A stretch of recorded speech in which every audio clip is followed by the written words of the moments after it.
Capítulo 19. Como se alcança o perdão?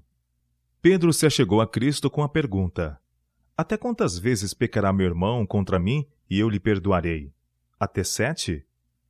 Limitavam os rabinos o exercício do perdão até 3 ofensas.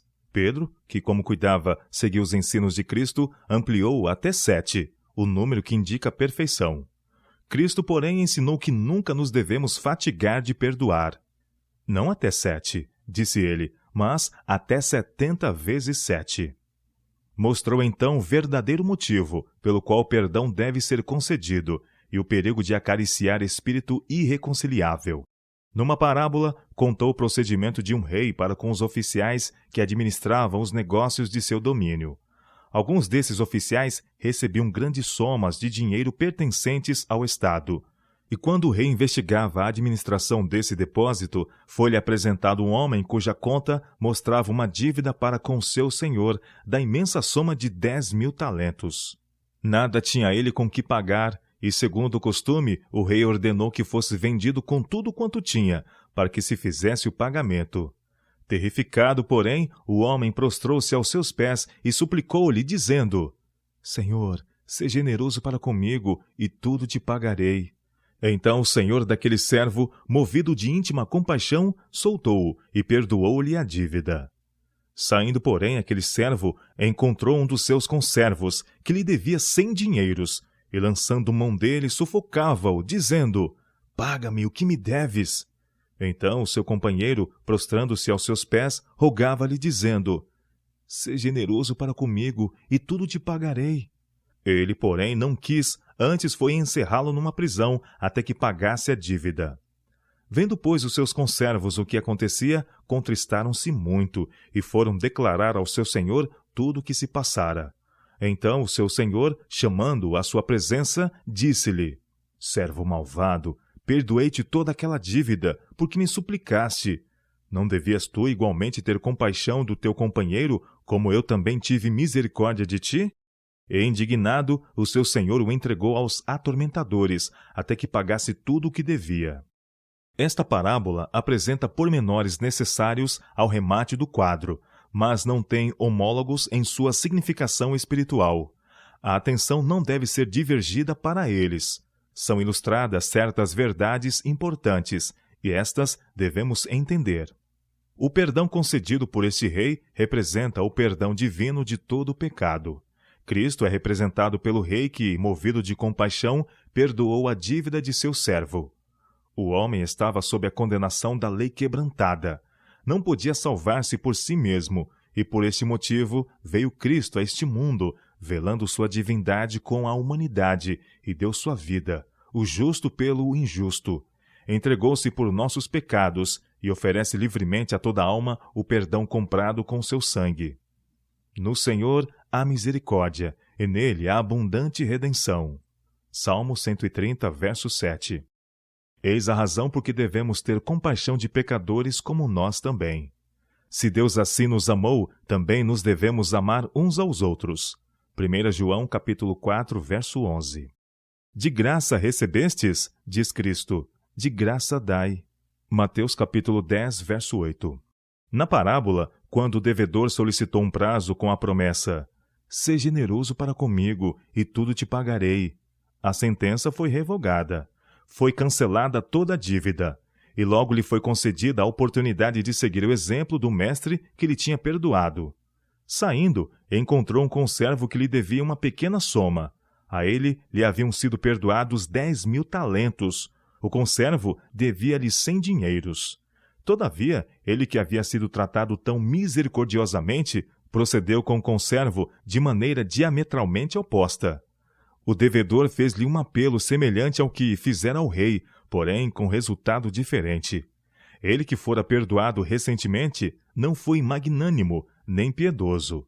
A mercê que lhe foi demonstrada não a exerceu em relação a seu conservo. Não atendeu ao pedido de ser generoso.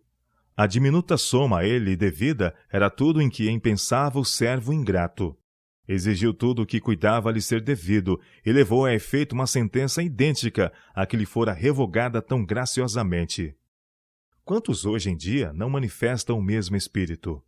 Quando o devedor pediu ao seu senhor misericórdia, não tinha verdadeiro conhecimento do vulto da dívida. Não reconheceu seu estado irremediável. Tinha esperança de livrar-se a si mesmo. "Sê generoso para comigo", disse ele, "e tudo te pagarei." Assim há muitos que esperam por suas próprias obras merecer a graça de Deus. Não reconhecem a própria incapacidade. Não aceitam como dádiva liberal a graça de Deus, antes procuram estribar-se em justiça própria. Seu próprio coração não está quebrantado, nem humilhado por causa do pecado, e são severos e irreconciliáveis para com os outros. Seus próprios pecados contra Deus, comparados com os do irmão para com eles, são como 10.000 talentos contra 100 dinheiro, quase 1.000.000 contra 1, e ainda ousam ser irreconciliáveis. Na parábola, o Senhor intimou à sua presença o devedor malvado e disse-lhe: "Servo malvado, perdoei-te toda aquela dívida, porque me suplicaste. Não devias tu igualmente ter compaixão do teu companheiro, como eu também tive misericórdia de ti?" E, indignado, o seu senhor o entregou aos atormentadores, até que pagasse tudo o que devia. Assim, disse Jesus, vos fará também meu Pai Celestial, se do coração não perdoardes, cada um a seu irmão, as suas ofensas. Aquele que recusar perdoar, rejeita a única esperança de perdão. Os ensinos desta parábola não devem ser mal aplicados, porém. O perdão de Deus não nos diminui de modo algum o nosso dever de obedecer-lhe. Assim também, o espírito de perdão, para com o nosso próximo, não diminui o direito de justa obrigação. Na oração que Cristo ensinou aos discípulos, disse: "Perdoa-nos as nossas dívidas, assim como nós perdoamos aos nossos devedores." Mateus capítulo 6, verso 12. Com isso, não queria ele dizer que para nos serem perdoados os pecados, não devemos requerer de nossos devedores nossos justos direitos. Se não puderem pagar, embora isso seja o resultado de má administração, não devem ser lançados na prisão, oprimidos ou mesmo tratados severamente. Todavia, a parábola tampouco nos ensina a animar a indolência. A palavra de Deus declara: "Se alguém não quiser trabalhar, não coma também." 2 Tessalonicenses capítulo 3, verso 10. O Senhor não requer do trabalhador diligente que suporte outros na ociosidade. Para muitos, a causa de sua pobreza e vicissitude é um desperdício de tempo, uma falta de esforço. Se estas faltas não forem corrigidas, por aqueles que com eles condescendem, tudo o que se fizer em seu auxílio será como pôr riquezas em saco sem fundo. Todavia, há uma pobreza inevitável, e devemos manifestar ternura e compaixão para com os desafortunados. Devemos tratar com os outros como queríamos ser tratados sob circunstâncias idênticas. Diz-nos o Espírito Santo pelo apóstolo Paulo: "Portanto, se há algum conforto em Cristo, se há alguma consolação de amor, se há alguma comunhão no Espírito, se há algum entranháveis afetos e compaixões, completai o meu gozo, para que sintais o mesmo, tendo o mesmo amor, o mesmo ânimo, sentindo uma mesma coisa. Nada façais por contenda ou por vanglória, mas por humildade. Cada um considere os outros superiores a si mesmo. Não atente cada um para o que é propriamente seu, mas cada qual também para o que é dos outros. De sorte que haja entre vós o mesmo sentimento que houve também em Cristo Jesus." Filipenses capítulo 2, versos 1 a 5. Mas não se deve fazer pouco caso do pecado. O Senhor nos ordenou não tolerar injustiça em nosso irmão. Diz: "Se teu irmão pecar contra ti, repreende-o." Lucas capítulo 17, verso 3. O pecado deve ser chamado pelo verdadeiro nome e deve ser claramente exposto ao delinquente.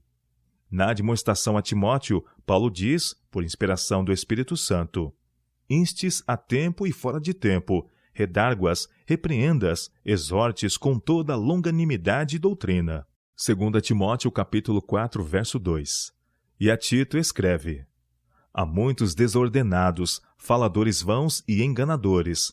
Portanto, repreende-os severamente, para que sejam sãos na fé." Tito capítulo 1, versos 10 a 13. "Se teu irmão pecar contra ti, disse Cristo, vai e repreende-o entre ti e ele só. Se te ouvir, ganhaste a teu irmão. Mas se não te ouvir, leva ainda contigo 1 ou 2, para que pela boca de 2 ou 3 testemunhas toda a palavra seja confirmada.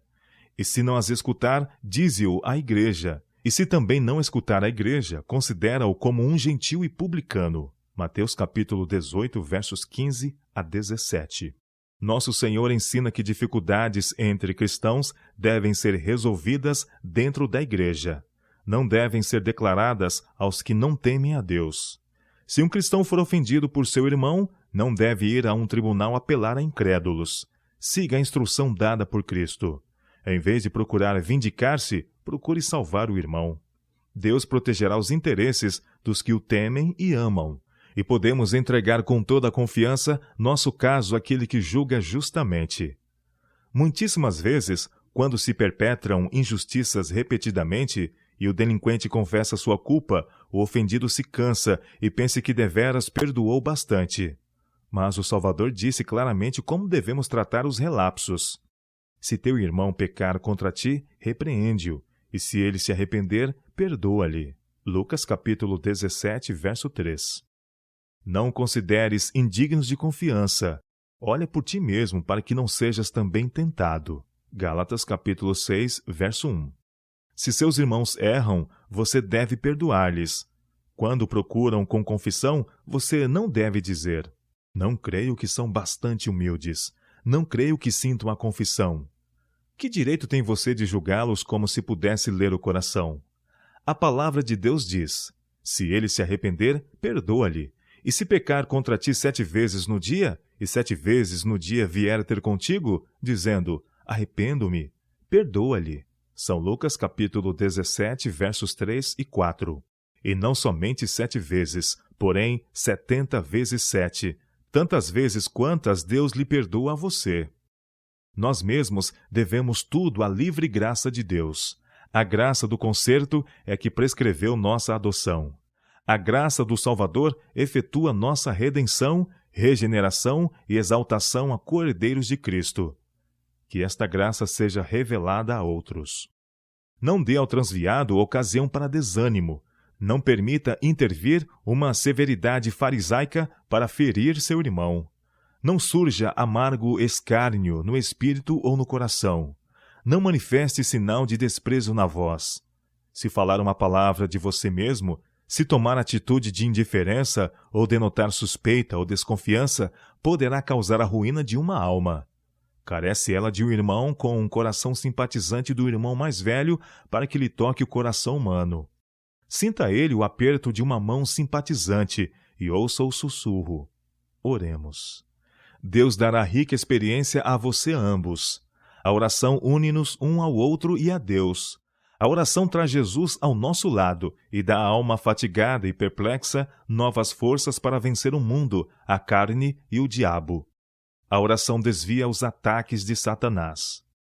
Quando alguém se volta da imperfeição humana para contemplar a Jesus, dá-se uma divina transformação no caráter. O Espírito de Cristo que opera no coração conforma-o à sua imagem. Seja, pois, seu esforço exaltar a Jesus. Que os olhos do Espírito se dirijam ao Cordeiro de Deus que tira o pecado do mundo. João capítulo 1, verso 29. Empenhando-se nesta obra, lembre-se de que aquele que fizer converter do erro do seu caminho um pecador, salvará da morte uma alma e cobrirá uma multidão de pecados. Tiago, capítulo 5, verso 20. Se, porém, não perdoardes aos homens as suas ofensas, também vosso Pai vos não perdoará as vossas ofensas. Mateus, capítulo 6, verso 15. Nada pode justificar o espírito irreconciliável. Aquele que não é misericordioso para com os outros mostra não ser participante da graça perdoadora de Deus. No perdão de Deus, o coração do transviado é atraído ao grande coração do infinito amor. A torrente da compaixão divina derrama-se na alma do pecador e dele na de outros. A benignidade e misericórdia que em sua própria vida preciosa Cristo revelou serão vistas também naqueles que se tornam participantes de sua graça. Mas, se alguém não tem o Espírito de Cristo, esse tal não é dele. Romanos capítulo 8, verso 9. Está alienado de Deus e apto unicamente para a eterna separação dele. É verdade que pode uma vez haver sido perdoado, porém seu espírito impiedoso mostra que agora rejeita o amor perdoador de Deus. Está separado de Deus e na mesma condição em que estava antes de ser perdoado. Desmentiu seu arrependimento, e os pecados sobre ele estão como se não tivesse arrependido. Mas a grande lição da parábola está no contraste entre a compaixão de Deus e a dureza de coração do homem, no fato de que a misericórdia perdoadora de Deus deve ser a medida da nossa própria. Não devias tu igualmente ter compaixão do teu companheiro, como eu também tive misericórdia de ti? Não nos é perdoado porque perdoamos, porém como o fazemos. O motivo de todo perdão acha-se no imerecido amor de Deus. Mas, por nossa atitude para com os outros, denotamos se estamos possuídos desse amor. Por isto, Cristo diz: com o juízo com que julgardes, sereis julgados, e com a medida com que tiverdes medido, vos hão de medir a vós. Mateus capítulo 7,